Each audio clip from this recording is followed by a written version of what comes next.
Hello everyone, কি সাংঘাতিক কাণ্ড দেখো। এই হচ্ছে আমার ব্রাইড নয়, কিন্তু এই ব্রাইডটি কিন্তু অন্য একজন মেকআপ আর্টিস্টের কাছে সেজেছে, সেজে আমার কাছে এসেছে যে দিদি আমাকে ঠিক করে দাও। দেখে নাও ও কি বলছে। কালো করে দিয়েছে ওর। হ্যাঁ, দেখা যাক কত কি হয়। ব্রাইডের দিদির সেমি ব্রাইডাল মেকআপ আমার কাছে ছিল, কিন্তু দেখো ব্রাইড আমার কাছে সাজতে বসে গেছে। সে ওই মেকআপ নিয়ে কিছুতেই মণ্ডপে যাবে না, ফটোশ্যুট করাবে না।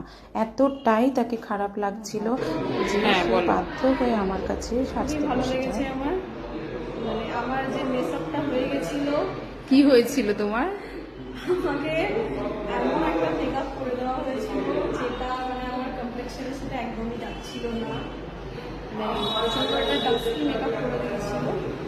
যে জায়গায় যে আমাকে এত সুন্দর করে একটা ফিনিশিং দিয়েছে, এত সুন্দর একটা অপশন এসছে, তার জন্য অনেক অনেক ধন্যবাদ।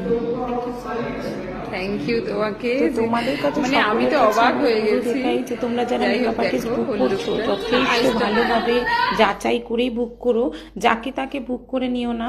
ইনি নাকি যথেষ্ট নাম করা একজন মেকআপ আর্টিস্ট ছিলেন। যাই হোক, দেখো আমার যে সেমি ব্রাইডাল লুকটা ছিল দিদির, এটা কমপ্লিট করার পরে কেমন লুক এসেছে জানাতে ভুল